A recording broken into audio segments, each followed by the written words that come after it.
It all started when I went somewhere I usually never go. I had just dropped off one of our most annoying clients at the airport after listening to him complain all morning, and I was in no rush to get back to the office.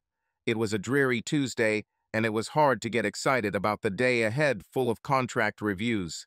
So I stopped at a nondescript bar restaurant about a mile from the airport, intending to have a quiet lunch and a couple of beers before heading back to the salt mines. I was sitting in a booth, enjoying my beer and wondering why it was so hard to find a decent burger in this world, when my attention was caught by a couple entering the restaurant. I watched as they settled into a booth across the hall from me, sitting side by side. The woman was a curvy blonde, wearing a short skirt that showed off her attractive legs and a tight pink short-sleeved t-shirt. Her companion looked like he wanted to be a bully, but wasn't quite up to it. He was wearing jeans and a black leather jacket, but he was too skinny for the outfit and couldn't really do what he was trying to do. You'll understand my keen interest in this happy couple when I add that the woman was Shelley, my sister-in-law, and the guy with her was definitely not her husband, my brother Dave. To make matters worse, they were clearly not just casual acquaintances. They ordered drinks from the waitress and immediately began hugging and kissing in the booth. I watched in shock as the guy slid his hand up her thigh until she disappeared under her short skirt. Shelley broke their kiss and leaned her head back against the booth, sighing. The question was not whether I was going to do something about it, it was a given. The question was, could I stop myself from beating them both up right here in the restaurant? I never liked Shelley. I didn't like her when my brother started dating her, and I was pessimistic when he fell head over heels in love with her and announced they were getting married in 4 months. Dave was only 23 years old, and I was sure he had no idea what he was getting into, but there was simply no way to tell him. Shelley was his moon and stars. To me, she was a sweet, cheerful, somewhat superficial and selfish girl, not as smart and interesting as Dave himself. She was lively and cheerful, which my cheerful brother adored, and it seemed to me that they both had the same favorite person, Shelley herself. He was ready to do anything for her, and she liked it. To my pleasant surprise, the first 3 years of their marriage seemed very happy, but the scene playing out 30 feet away from me suggested that the happy days were over. The bastard she was with now had his other hand on Shelley's chest and kissed her neck as he caressed her. Her eyes were closed, so she didn't see me approach, and she was surprised, to say the least, when I sat down opposite them and said, "Well, hello, Shelley, what a pleasant surprise." It was comical, actually. Her eyes flew open, and her creep pulled his hands away from her and turned around to look at me. Her face was first surprised, then stunned, then truly shocked. Her jaw dropped, and she froze, looking at me in a stupor.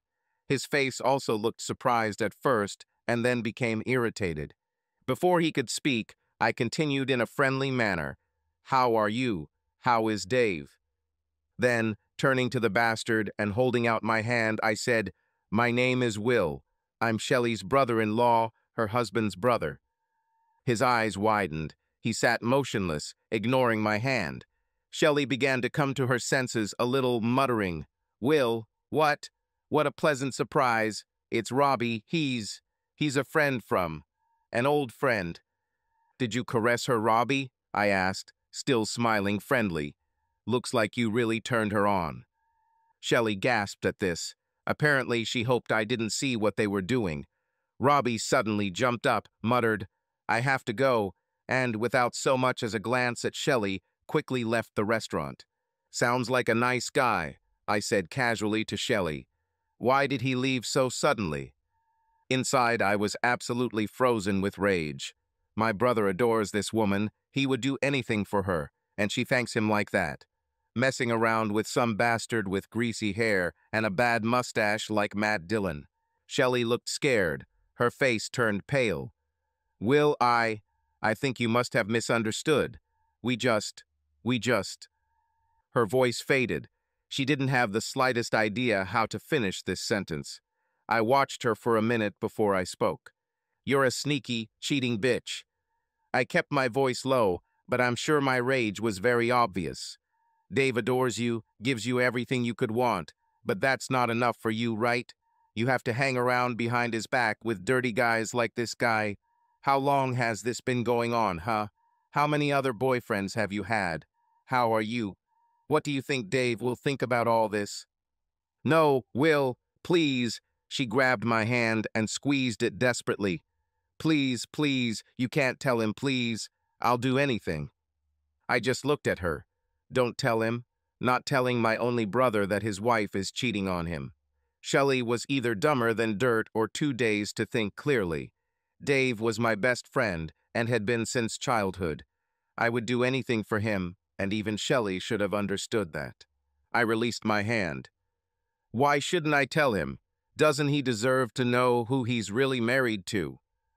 Her eyes were wild, and I could see her thinking feverishly. Listen, Will, you can't tell him. It will hurt him so much. Will, if you promise you won't tell him. I leaned back with a smile. This should be interesting. What will she offer in return? Sleep with me too. Shelley seemed to have made up her mind about something, and her expression changed. Will, if you promise not to tell Dave, I'll tell you the whole truth about Anne. She does it too. She cheats on you. I laughed. That's good, Shelley. I thought you'd come up with something, but I never thought it would be something so incredible. I have to give you credit for your imagination. Shelley just looked at me calmly. I'm not kidding, Will. She's been dating a guy from the gym for at least a couple of weeks now. Her confidence shocked me a little, but I knew that this was impossible. Anne and I have been together since our sophomore year at Kenyon College. We moved in together after graduation and got married a year later. It was 7 happy years of marriage and only 10 years together. Anne was devoted to me. She was thoughtful, kind, considerate, and the most honest person I knew. And she loved me. I was sure of this, as well as of my own love for her. Shelley leaned forward. She must have sensed my confusion. I'm telling you the truth, Will. Anne told me about it last week. She said he's very big. I watched her face, trying to collect my thoughts. Shelley seemed to have gotten over her fear, at least for now. She looked calm and confident, like someone who knew what she was doing, and not like someone who was weaving a desperate, wild story. I still couldn't believe what she was saying, but suddenly I couldn't deny it. At first, Anne was quite reluctant to join a fitness club, and for a couple of years I used the gym much more often than she did. But lately she has become a regular visitor, working out 3 times a week. And there have been a few strange moments at home lately when she seemed to avoid my eyes or was a little brooding at dinner. I looked back at Shelley, who seemed to be waiting for my next move. I wasn't going to hide her cheating from Dave, but she didn't have to know about it. And I absolutely had to find out the truth about Anne, one way or another. Okay, Shelley, I said slowly. Maybe we can negotiate this. I thought a little more, then continued. I'm not going to let Anne go behind my back. If you help me get evidence of her cheating, I won't tell Dave what I saw today. That is, unless you fucking swear not to date that bastard Robbie again, or with any other man except Dave. Her face lit up with relief. I swear, will you have my word?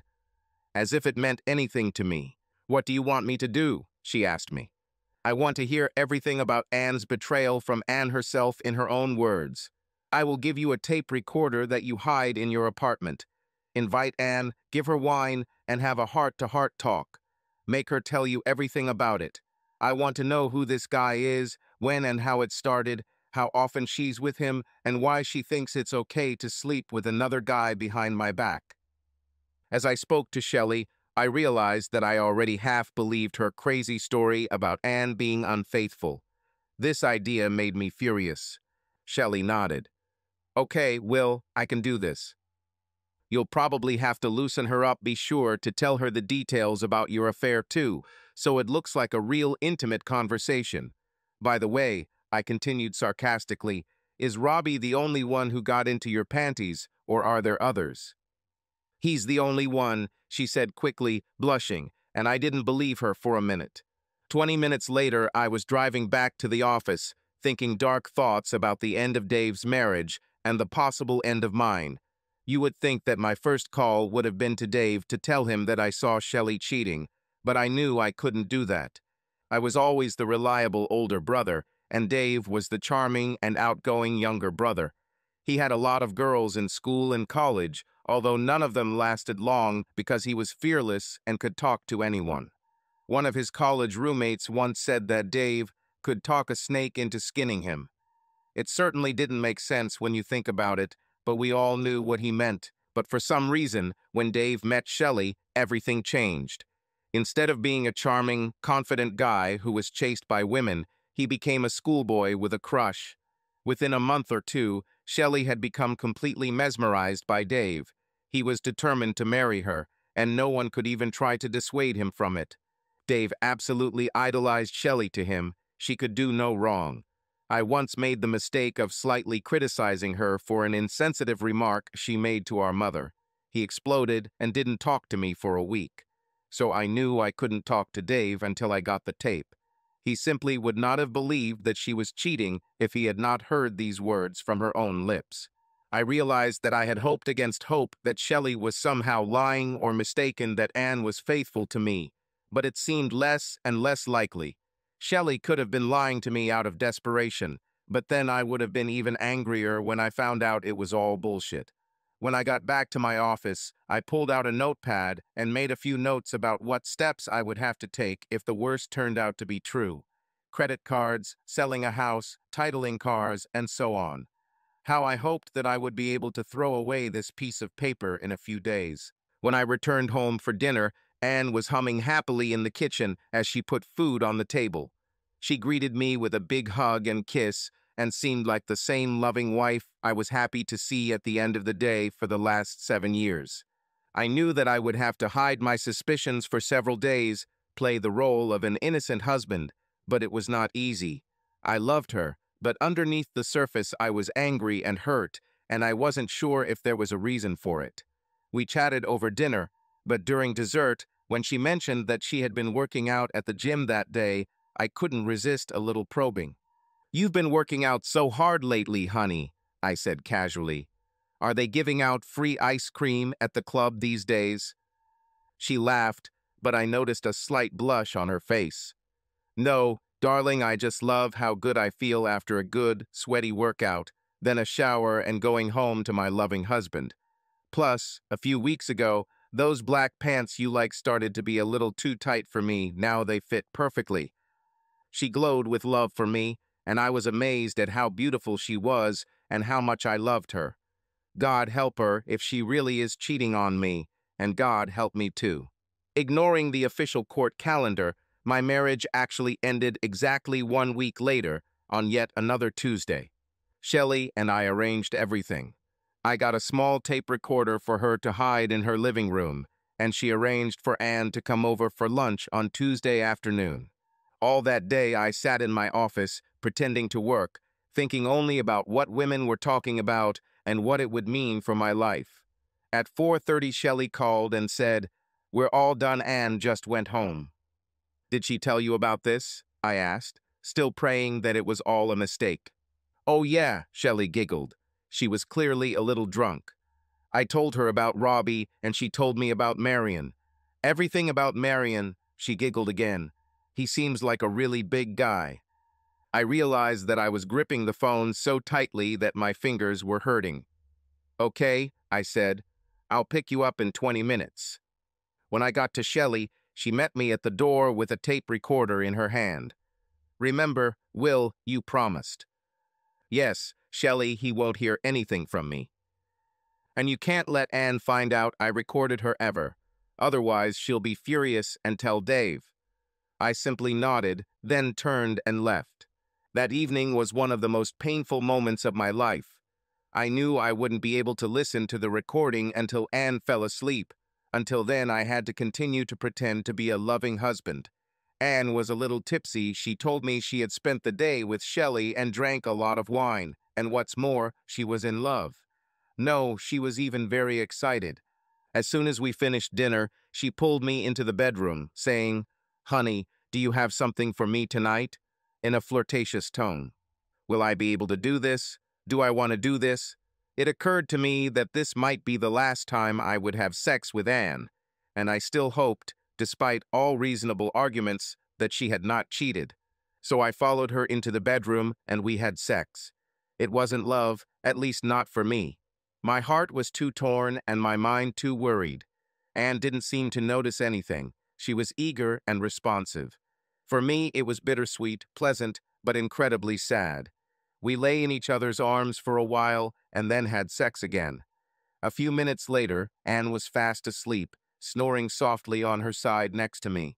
I sat in the guest room, closing the door behind me, listening to the recording.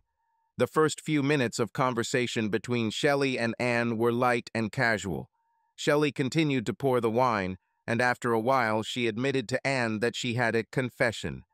She began to talk about her affair with the bastard Robbie.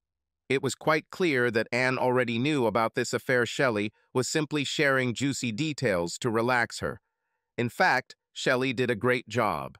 She even admitted with a smile that Robbie was not the only one, and the best was a guy named Ellis, but unfortunately he left town. Anne giggled and pretended to be shocked, but seemed to enjoy the story. Listening to the dirty story didn't affect me much.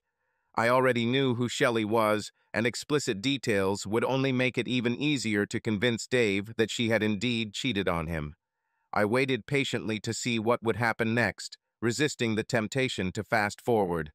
Finally, Shelley turned the conversation to Anne. "So, honey, now tell me your story," she giggled. "All you told me was that you met him at the gym and that he was, well-equipped." My body froze as I heard Anne's voice laugh and say, "Oh yes, he's incredible. The biggest I've ever seen or felt." At this, both women laughed loudly. I stopped the recording and sat back in my chair. My marriage was over. Should I even have listened to the rest? I might let my lawyer listen to this. I thought for a moment, then turned the tape recorder back on. I had to face all this now, find out the whole story, experience all the anger and pain, and begin to figure out what my future life would be like. "How did it all start?" Shelley asked. "Well, the first thing I have to say is that I never intended to cheat on Will. I still can't believe I'm doing it, and I'm terribly ashamed. He and I are so happy together, and I know that he'll go crazy if he finds out about it. I think I just have a bad case of BCG." She laughed, and I heard Shelley ask, "BCG, what is it?" And laughed again and said, "I'll explain, just pour me more wine. You know, I've been going to the gym for a couple of years now. I'm bored out of my mind working out, but I just didn't want to get flabby and lose Will's interest. You know what I mean. Anyway, a couple of months ago, I started noticing a new trainer at club, very attractive. Not so tall, but with broad shoulders and amazing muscles. His name is Marion, can you imagine? He flirts a lot with all the women, helps them set up the machines, sets the weights for them, belays them while lifting, and so on.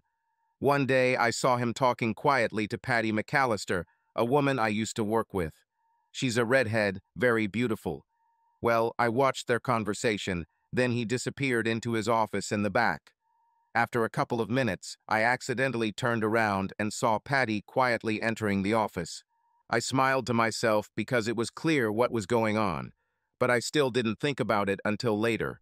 I finished my workout and started changing in the locker room when Patty walked in. God, she looked like she had just had great sex. She had this dreamy look and a slight smile, all happy and tired at the same time. I said, "Hey Patty, how are you? You look very happy." And she smiled at me and said, "Oh yeah, I have a bad case of BCG." I asked, "BCG?" And she giggled, looked around to make sure no one was listening, and replied, "Big Cog is exciting." Then she sat down and told me all about her and Marion, how he was an amazing lover. He flirted with her and eventually talked her into coming to his office. From then on, they had sex whenever she could come to the club. She said it was incredible, the craziest sex of her life. I have to say that it got my attention, but I still wasn't going to do anything. Patty is divorced. She can do whatever she wants. But I'm happily married. However, over the next couple of weeks, I became increasingly curious about Marion, responding to him with more interest when he flirted with me. He would randomly touch me or touch my shoulder while helping at the gym, you know. Then one day I was doing a bench press. The gym was pretty empty, no one was around, and he came and stood right behind my head, like he was going to belay me. When I looked up, there were his shorts, right above my head. He just smiled at me, knowing what I was looking at. I almost dropped the barbell on my chest, but managed to finish my reps. As I set the barbell on the rack, he took my hand from the barbell and gently ran it down his shorts. I felt myself blushing. I started to pull my hand away, but he continued to hold it. It was like hypnosis. I couldn't stop. I just kept looking at him and stroking him. Then, after a few minutes, he gently lifted me to my feet, looked around to make sure no one was there, and led me by the hand into his office. I wasn't thinking, I was in a trance. He locked the door behind us, and we had busy sex. "Wow," Shelley said, and it seemed like she really meant it. "This sounds incredible, and you continue to see him." Well, that day I just stormed out of his office and headed to the shower, all dreamy and weak at the knees. I was exhausted, you know. Then, by the time I cleaned up and got home, the guilt was killing me. I couldn't believe that I had cheated on Will, and I was terrified. I knew for sure that he would see it in my eyes as soon as he returned home. But to my surprise, he didn't do it. That evening was ordinary. He didn't suspect anything. He even wanted to make love, but I was afraid, so I told him that I was too tired. But the next evening, I really gave him everything. We did it until he couldn't do it anymore. For 2 weeks, I stayed away from the gym. I knew I couldn't be near Marion without giving in to temptation again. Finally, I told myself that this was a one-time incident. I'm a grown woman, I have a wonderful husband, and I can resist. So I started going to the gym again. And the first couple of times, everything was fine. Marion winked at me and flirted a little, but left me alone. And I thought, this is normal, I'm over it, and relaxed. Then, a week after that, he caught me again bench pressing, and the hall was empty. And a short time later, you found yourself back in his office, Shelley finished for her. "And that was even better," said Anne, as if dreamily. "I can't explain it, Shelley. I love sex with Will, and we always satisfy each other. I've never even thought about cheating before. There's a guy in my office named Alex who's incredibly cute and a total flirt. He's had a lot of success with other girls, but it didn't work out with me. I just wasn't interested. But with Marion, it was like I'd never had sex before," she said, giggling. I listened to them and felt anger flowing through my veins. I listened to the rest of the tape, but it wasn't anything new. After he fucked her a second time, Anne gave up completely. She saw him 2-3 times a week for almost a month, and there was no sign that she was going to stop. In fact, she said she had been enjoying sex with me more lately, perhaps because her secret was something arousing. It was clear that her BCG overpowered any guilt she might have felt for betraying me. Me, the love of her life, her husband of 7 years, a man who was completely devoted to her, and who still remembered what it meant to reject all others. It took a while to figure out my plans, and it was 2:30 a.m. when I went to bed in the guest room. I was never going to see Anna again, sleep next to her, or even talk to her. I quietly snuck into the bedroom and grabbed some clothes for the next day without waking her. At 6:30 a.m. I got up and left the house. I left a brief, cool note as best I could without giving Anne any reason to guess. "I have an early meeting, sorry, forgot to mention that last night you." I made 2 copies of the recording in the office, and by 8:30 a.m. I was on the phone. My best friend from college worked at a law firm downtown. "Hey, Eddie, it's Will. I have a big favor to ask. Can you set me up for an hour this morning with the most brutal, murderous divorce lawyer at your firm?" There was a pause, and then he said, "Oh God, Will, is it you and Anne? I'm so sorry." We talked some more, and at exactly 11:15, Eddie walked me into the office of Margaret Adamson, the leading partner of his firm. Eddie told me she was absolutely terrifying. "When she swims in the ocean, the sharks swim away," is how he put it, and her look and handshake confirmed that she was indeed serious. I was already glad that she would be my lawyer and not Anne's lawyer. I played her and Eddie's recording of part of Anne's conversation. After the first few moments, Margaret picked up the phone, said, "Do not disturb," and we listened to the end of the recording. When it ended, we sat in silence for a minute. Then she simply said, "Okay, what do you want?" "I want to divorce her for adultery, without any of this irreconcilable differences nonsense. I'm willing to be reasonable about our savings, but I want to keep the house. And she should take back her maiden name. She doesn't deserve to be Mrs. Will Harris anymore." Margaret nodded, looking at me carefully. Then she said, "Sorry, Will, can you give me and Eddie a few minutes to discuss the legal details?" Not even 5 minutes later, I was back in her office, and she was ready to go. "The divorce will be easy, and she will not be able to refuse your terms. Now you should know that this recording will be inadmissible in court, since she did not know about its creation. Oh, by the way, will the other person be your daughter-in-law, you said, to testify to its authenticity if necessary?" I winced. "This is where it gets complicated," I said, and explained the situation with Shelley cheating on my brother, her proposal to me, and what was on the first part of the tape. I haven't told my brother about this yet, but I have to. He'll be just as devastated as I am, and I can't hide it from him. "Actually," I said with an ironic smile, "I wonder, Margaret, if you'd agree. Are you going to take care of his divorce too?" She just looked at Eddie, then back at me. "Let's start by listening to the part of the recording where your daughter-in-law is." I played the tape for them, and then Margaret and Eddie discussed it among themselves again for a few minutes. When we sat together again, she said, "Well, you have chosen your wives, both of you." She saw my face and said, "I'm sorry, well, I shouldn't have said that. Here's the situation. There's a good chance the tape won't be held against Anne because she didn't know it was made. On the other hand, Shelley could be subpoenaed and forced to testify about what Anne told her, so it shouldn't be too much of a stretch. Change the situation. Once Anne's lawyer hears the recording, he will not be able to fight. In the case of your brother Dave, the recording is permissible because Shelley knew it was being recorded. So she has no protection. This divorce will be easy unless it is completely unreasonable. Now about the fitness club. We can sue both them and Marion. Marion probably won't have a lot of money, but Eddie and I can almost guarantee you a big check from the club, somewhere between 600,000 to 1.5 million. The recording could be used in a civil suit, and they would never let it get into the newspapers. Think of all the husbands who would cancel their wives' memberships. She laughed for a moment, although even then she still looked intimidating. Margaret said she would start preparing the divorce papers, and Eddie walked me out of the office. "I'm so sorry, Will.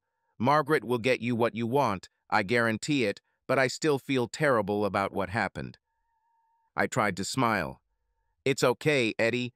It just means you and I will have more time to play tennis." I thanked him and left. I spent the rest of the day diving into details.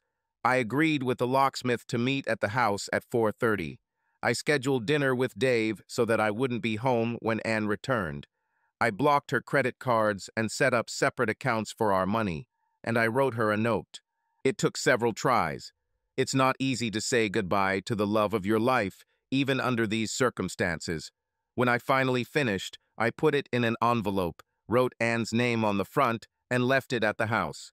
The foreman finished the job by 5:15. I drank a beer while sitting alone in the kitchen, then taped a note to the outside of the front door, locked it, and left. I knew Anne would be back between 6 and 6:30. I wondered what she would do first, try to open the door and find that her key didn't fit, or read the note. "Our marriage is over. Now you will be free to have fun with Marion as much as you want." I changed the locks. "If you want to pick up your clothes and personal belongings, call my lawyer. She will arrange for you to have supervised access to the house when I am away. I won't talk to you anymore. You have broken my heart. I loved you as much as a man can love a woman, and I looked forward to our old age together. I wish our marriage vows meant as much to you as sex with a big guy, or as much as they did to me." When Dave joined me for dinner, he immediately knew something was wrong. We ordered, and I just took a deep breath and said it. "Anne is cheating on me. I'm filing for divorce." He stared at me with his mouth open. I'm not sure I've ever seen him like this before. Oh God, Will is my God. Annie, are you sure? He looked at my face and said, Damn, I'm sorry. Stupid question. Do you want to tell me about it? I told him as we sat and ate. Beer helped, but what helped me more was sharing my pain and despair with my best friend. He was on my side 100%, with no divided loyalties, and that meant a lot. At the end of dinner, I said, There's one part I didn't tell you. Shelley is the one who helped me get the evidence. She recorded the conversation where Anne told everything, and Anne told her the whole sorry story. He looked at me sympathetically and said, I'm so sorry, Will, and I hope this doesn't make you angry, but I feel so lucky, to have such a wonderful wife like Shelley. I'm not surprised that she helped you. She always loved you. I know you didn't always approve of her, but she. I couldn't let him continue. It was killing me to hear him say those things about his bitch wife. I interrupted him mid-sentence. Listen, Dave, wait. Don't say anything else. Let me pay the bill, and I need you to come home with me. There was a note stuck under the door with Will written in Anne's handwriting. I threw it on the table in the hallway without reading it and led him into the guest room. Dave, listen, this is serious. You know I love you, you're my best friend, and I would never do anything to hurt you, right? He looked at me warily. We didn't usually talk to each other like that. Sure, Will. What the hell? You need to listen to the recording that Shelley made. Just sit here and listen to it. I'll be in the other room. I rewound the recording to the beginning and pushed the tape recorder towards him, ignoring his surprised look, and left the room. I couldn't be there while he was listening. At first it was quiet, except for the muffled voices on the recording. Then there was a crash, and I realized Dave had thrown an ashtray or something. I heard him walking back and forth, the recording was still playing, and finally there was silence. He flew into the kitchen, looking at me with wild eyes. You son of a bitch. Dave, You must have enjoyed this, you bastard. Knowing the truth about Shelley and hiding it from me, allowing me to go on and on about how wonderful she is. No, Dave, it wasn't. This must have brought you great pleasure, you idiot. You always hated her, and now you can smile at me and say I told you so for the rest of your life. Bastard. I stood up and raised my voice a little. Dave, what did I just find out about Anne? Do you think I had a great day today? I stared at him, and gradually his face relaxed. I saw his shoulders drop and his fists unclench. He sat down at the table, looking like an old man. I imagined that I myself had looked like this many times recently. Sorry, Will, he finally said. I know you're in as much pain as I am. It's just that. You clearly knew about this. Why didn't you tell me? Dave, I said as gently as possible. You know how you feel about Shelley, you would never believe me. Remember that fight when I slightly criticized something she said to Mom? I found out about Shelley a week ago and knew I couldn't tell you, I had to hear it myself. I just received this recording from her yesterday. He and I downed several bottles of beer while I told him the whole story. I started with seeing Shelley and Robbie at the restaurant, then talked about her proposal to me, the making of the record, and my conversation with Margaret Adamson. She's handling my divorce, and if you want, she'll happily handle yours too. She says we're almost certain to win our cases. We talked until late at night, and then Dave stayed in my guest room. He couldn't meet Shelley. The phone rang several times, but we didn't answer, and eventually I just picked it up. Several days passed, and then several weeks. Anne kept calling for a while, leaving me messages where she was crying and begging to talk to me, but I didn't answer or call back. I just didn't see the point in talking to her.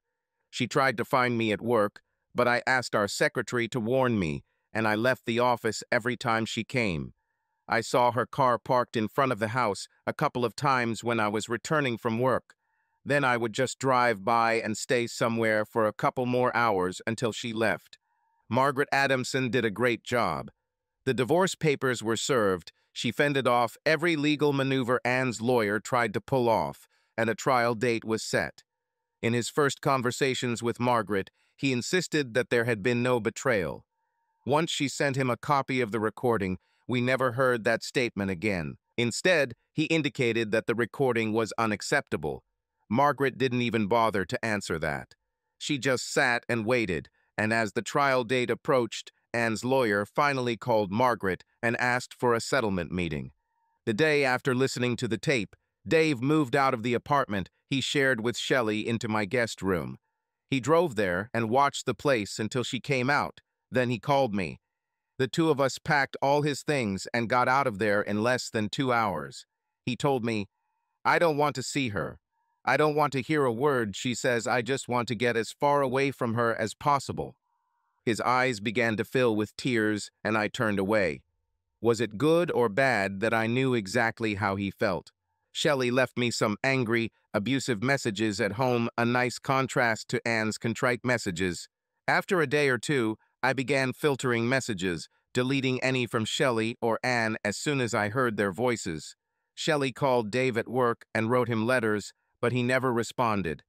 Margaret was also handling his divorce, and Dave and I just sat back and let her handle it. To my surprise, the lawsuits against Marion and the fitness club were the first to be resolved. The case against Marion did not progress very far. He disappeared one day and left no address. But the fitness club, eager to avoid negative publicity, reached a $1.1 million settlement as Margaret predicted. I signed a confidentiality pledge and walked away with the biggest check I'd ever seen in less than 10 weeks. My brother was strong, and I think I was a support for him too. We lived like two bachelors, often going out to eat, sometimes going to baseball games, or just sitting and talking over a bottle of beer. We talked about Anne and Shelley, about our life with them, about how many wonderful women are waiting for us. It wasn't easy to believe that last statement, and yet we could actually support each other. I could clearly see that there was nothing wrong with Dave that would lead to Shelley's behavior. She was just being a selfish bitch. Likewise, Dave assured me that Anne's infidelity did not reflect my shortcomings, but only pointed out her problems. Probably neither of us really believed the other, but it was still helpful to hear. Dave's divorce came first, as it turned out. He made it clear that he would not speak to Shelley under any circumstances, and so Margaret took over all the work. She told him that Shelley initially tried to demand more money, but she didn't have a chance with the tape. I went with him to the office on the day he was supposed to sign the documents. Shelley had already signed them. He smiled sadly, shook Margaret's hand and thanked her, and then went to the men's room. When I followed him, I heard him crying outside the door. 3 weeks later, it was my turn. We met on Tuesday, me, Anne, and our lawyers. Anne and her lawyer agreed to the settlement, but insisted on 2 conditions: that I renounce infidelity as a reason for divorce, and that I meet with Anne alone before signing the documents. I told Margaret that I was ready to see Anne, but I wasn't ready to give up the affair. In the end, we agreed that I would give Anne a chance to convince me if she could. We would change the reason to irreconcilable differences, that old excuse. In some strange way, I was even looking forward to meeting Anne.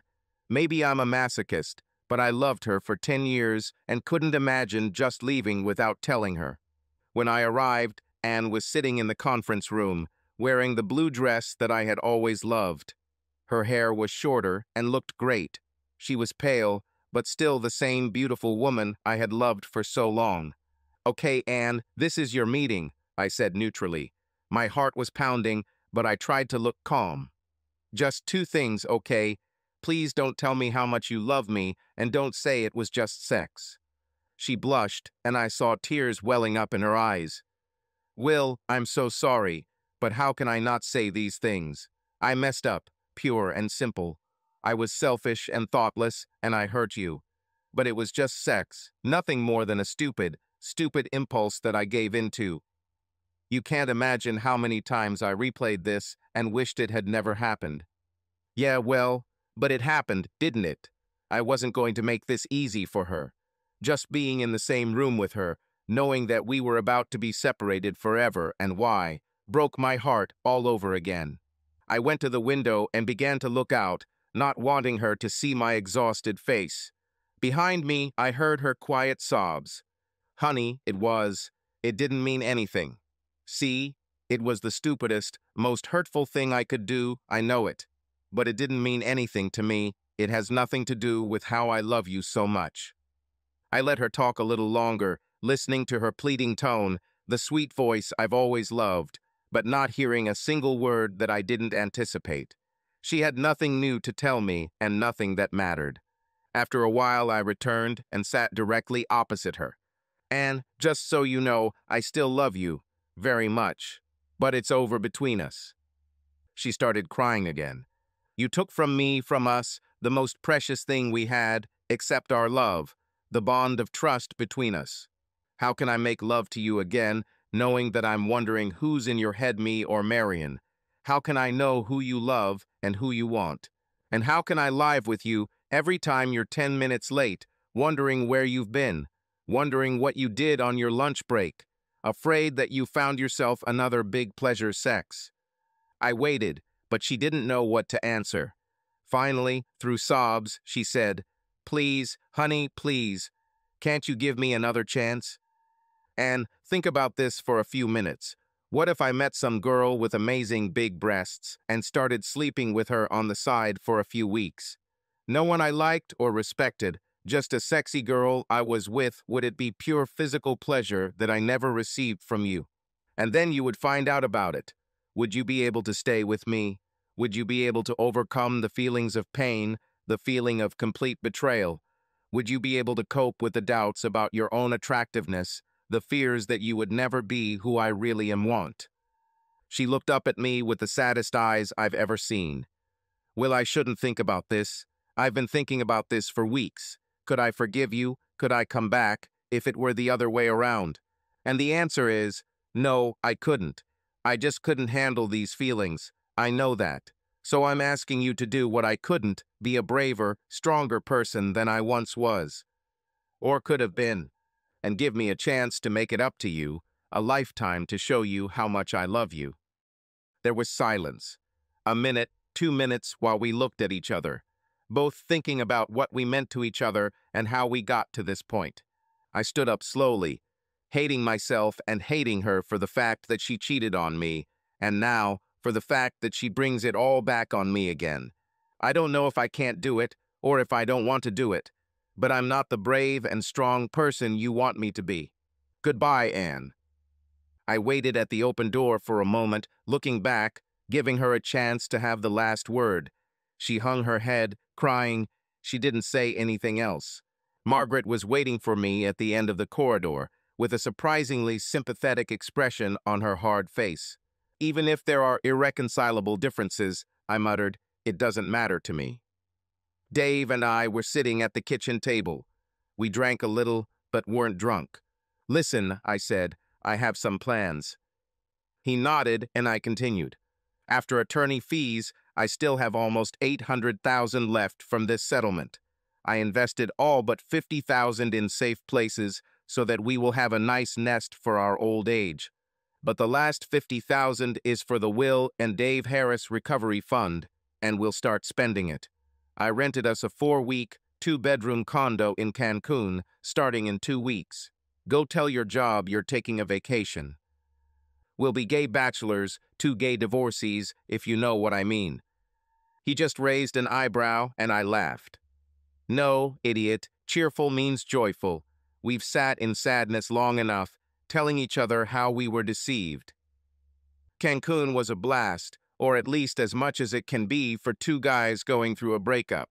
We sunbathed a lot, played a lot of tennis, swam a lot, and drank a lot. Every day we became tanner, a little more toned, and a little further away from the nightmare we had been through. And may God bless my charismatic and charming brother. Despite the blow to his self-confidence that Shelley dealt him, he regained his charm, and we had plenty of female company. His favorite trick, and damn, it worked 75% of the time, was to find 2 attractive women sitting together. He pulled me straight to their table, smiled charmingly, and said, "Sorry, ladies, I'm sure you wouldn't feel comfortable having a stranger buy you a drink. So let me introduce you to my brother, Will Harris." Then it was my turn, the shyer one, to say, Nice to meet you both. This is my brother, Dave Harris." He then continued, "Phew, glad that's settled. Now, can we buy you a drink?" By this time, the women were usually at least smiling, if not laughing, and in most cases we had found female companionship for the evening. Sometimes the company continued until breakfast. After all, single women in Cancun wanted to have fun too. I may have had 6 different women in bed in those 4 weeks, and I'm guessing Dave had a little more. Mostly it was fun, just laughing and having fun, no strings attached. The first couple of times I made love to a woman, I was careful to be distracted by thoughts of Marion, even though he and Anne were thousands of miles away. It was hard to compete with what I knew he had done to her. But the women didn't seem to notice, and with each new one it became easier. One-off hookups may not be for everyone or at every stage in a person's life, but they seemed to be what Dave and I needed. Only one of the women was different. Shannon, a tall Irish redhead, a year younger than me. We did all the same things, drank, laughed a lot, had dinner, danced, and returned to my place in bed. She was sexy and responsive, as willing to be with me as I was with her. We had a lot of fun. When everything changed, it was about 3 o'clock in the morning. For some reason, I woke up and just lay in bed with Shannon breathing quietly next to me. Thoughts of Anne filled my head, Anne and everything we had together, and how it had been taken from me. I started crying very quietly, and before I knew it, Shannon was kneeling next to me, hugging me, saying, "Let it out, honey, it's okay." I was ashamed, but I couldn't stop. She continued to reassure me, and finally, under her insistence, I told her the whole story. By the time I finished, the sun was already rising. We moved into the kitchen, and I made us breakfast while she told her own story. Also, a divorce, no infidelity, just a husband who became more and more distant, more and more obsessed with his career, until there was no marriage left. She was alone for almost 2 years. After we ate, we returned to the bedroom without a word and made love. The night before we just had wild sex fun, exciting, friendly, but it was just sex.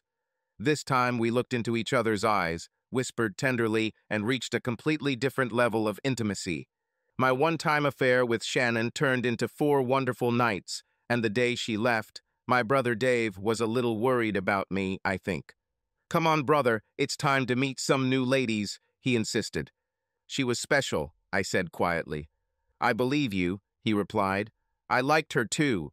But now she's gone, Will, and we have 10 days left here. I'm not ready to stop having fun yet." He dragged me to the tennis court, then to the pool, and by evening we were chatting with 2 secretaries from San Francisco who were traveling outside the United States for the first time. They slept in their hotel that night, but the next day Barbara joined me in my room for her first sex on foreign soil. Dave and I went to dinner at a steakhouse that we both liked. It's been 8 months since Cancun. Dave had long ago found himself a great apartment, but we still spent a lot of time together. We had just placed our order when Dave quietly said, "Don't turn around, okay?" 2 couples sat across the room. One of them was Anne and some guy.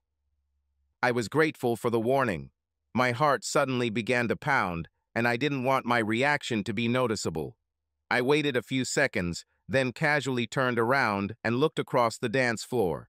Anne had already noticed us and was looking straight at me. I smiled in a friendly, indifferent way and waved at her, and she smiled back at me. Then I forced myself to turn back to my brother and continue the conversation. "This is the first time you've seen her, isn't it?" he asked. "After divorce." I nodded. I didn't think I would react like that, but I think the surprise played a role. "Do me a favor," I said. "Let's enjoy dinner. Don't tell me anything about what she's doing there, what she looks like. I don't want to know." "No problem, Will," he replied and began to tell a funny story about a coworker who had been flirting with him for a couple of weeks. He wasn't particularly interested, but he was enjoying the game. We were sitting over a cup of coffee, lazily watching the dancing couples, when I felt a hand on my shoulder and heard a familiar voice. "How are you, Will?" I stood up and looked into Anne's eyes, her smiling face. Hello again, Anne, I said, startled again. How about a dance for old time's sake? She asked, and I said, of course, with pleasure. How nice it was to hold her in my arms again, how beautiful she was, and how much I remembered happy times with her. At first we talked about banal things. Her work, my work, isn't it cold for this time of year? Then there was silence. I was consumed by the feeling of how good it was to feel her in my arms again, and I remembered all the times we had danced together, and how now we would never do that again, and nothing else either. At the end of the dance, Anne pulled back and looked into my eyes. How are you, Will, really? I wanted to be honest, even though I didn't owe her anything. I'm fine, pretty good, I think. There are better days, there are worse days. Seeing you today, dancing with you, it's a very strong emotion. I didn't think I'd feel this way. She looked at me very seriously. Well, I'm not so good. I miss you every day. You don't know what it means to be in your arms again. I didn't know what to answer, so I was silent. The last chords of the music sounded, but Anne did not want to let me go. Have you ever wondered if you made the right decision, Will? I'll be completely honest, Anne, okay? I still think about us all the time. But I usually can't get beyond asking why you made the wrong decision. When I dropped Dave off at home, he asked, Are you sure everything's okay, Will? I sighed. Yes, it was a shock, but it had to happen sooner or later. The city is not that big. Are we still playing tennis after work tomorrow? Dave agreed, and I went home. I stood in a dark bedroom and quietly undressed. But when I climbed into bed, she turned to me. How was your evening with Dave? It wasn't bad. Weird. In fact, maybe it's for the best that you're tired today because I met Anne at the restaurant. Perhaps it's for the best that I wasn't there. I could claw her eyes out. Do me a favor, okay, Shannon? Just hold me for a few minutes. I saw her loving smile, her white teeth in the darkness. I'll do better. Darling, come here and let me fix it. I felt her delicious scent as we hugged and her gentle kisses along my neck. Subscribe to our channel so that your love doesn't cheat on you, and go ahead and listen to the next story, because this story is nothing compared to the next one. If you're under 18, don't even think. Click to the next one. Click to the next one. Click to the next one.